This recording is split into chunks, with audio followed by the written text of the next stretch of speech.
Finally, we got our first trailer for Ant-Man, and only a short 9 years after it was first announced in 2006. Jeez, that's a long time! Now that it's here though, why don't we take a look at 6 things that you may have missed from what we saw, excluding Paul Rudd's abs. Not a chance you bloody missed those, eh? That guy's been working out like a mad dog. Bear in mind, a lot of this is speculation, but there's still a chance that this could spoil something in the movie for you. So if you don't want that, I completely understand. You can click on this video instead. It's a guaranteed good time. Alright, here we go. Now this first one's quite obvious, but the trailer confirms what we've been hearing about the original Ant-Man, Hank Pym, played by Michael Douglas, and how he's lost control of his old company, Pym Technologies. That explains why he's working out of an older lab and why it appears Darren Cross, who's playing the villain Yellow Jacket, is in charge of the company. You know he's in charge because he's the only one who doesn't have a badge. He'd be all, "My face is my badge!" Also working for Pym Industries, or at the very least going undercover there, is Hope Van Dyne, the daughter of both Hank Pym and Janet Van Dyne, also known as Wasp. We don't actually see Janet in the trailer, but we most likely will in a flashback sequence. This movie is also said to include a number of older or dead characters from the Marvel Cinematic Universe, including Agent Carter,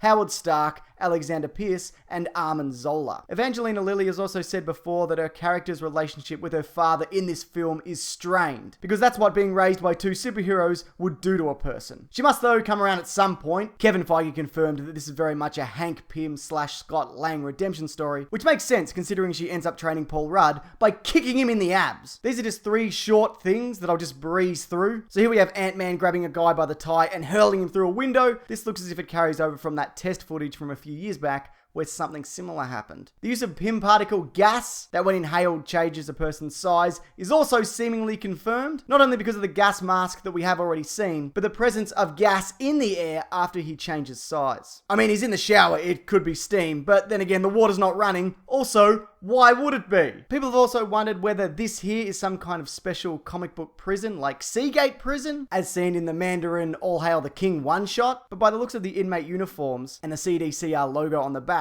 it's probably the California Department of Corrections and Rehabilitation. So I guess this is just a regular old-fashioned prison with a regular old-fashioned prison punch-up. Getting back to daughters and redemption and whatever, Scott Lang's daughter Cassandra Lang also makes an appearance. In the comics, she grows up to be a superhero herself, but before that she was a child with a congenital heart disease. Her father, in order to pay for a treatment, turned to burglary, landing him in jail. Upon release, he stole the Ant-Man costume in order to rescue a surgeon in order to save his daughter. A similar thing is hinted at in this trailer, though by the sounds of things, it looks as if Michael Douglas recruits Rudd after monitoring him for some time, possibly in order to both save his daughter and to assist him in stopping whatever nefarious schemes Pym Industries is up to, probably involving stolen Pym particles. We do see a location in this trailer that's vastly different from all the other locations. Some kind of jungle stronghold? IMDb lists guards from both Panama and Spain, so it could be either of those, but it could also possibly be where the person that can help Lang's daughter is being held. In the comics, that person is Dr. Sondheim, but there's no Dr. Sondheim mentioned in the cast. There is, however, a person listed as Castillo, who in the comics is a doctor that specializes in metahumans. However, more likely, I'd say this is an Ant-Man flashback sequence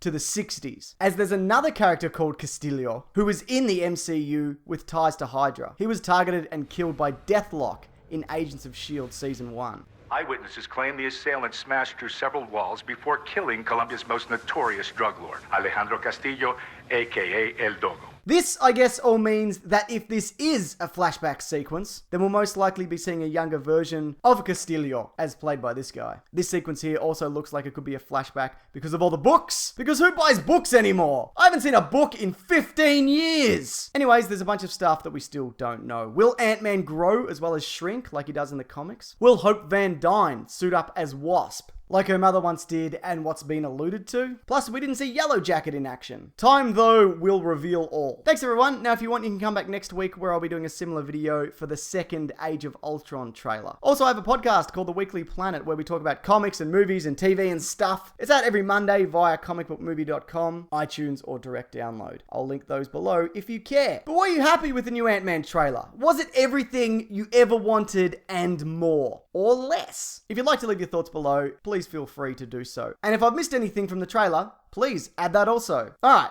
thanks everyone, take care.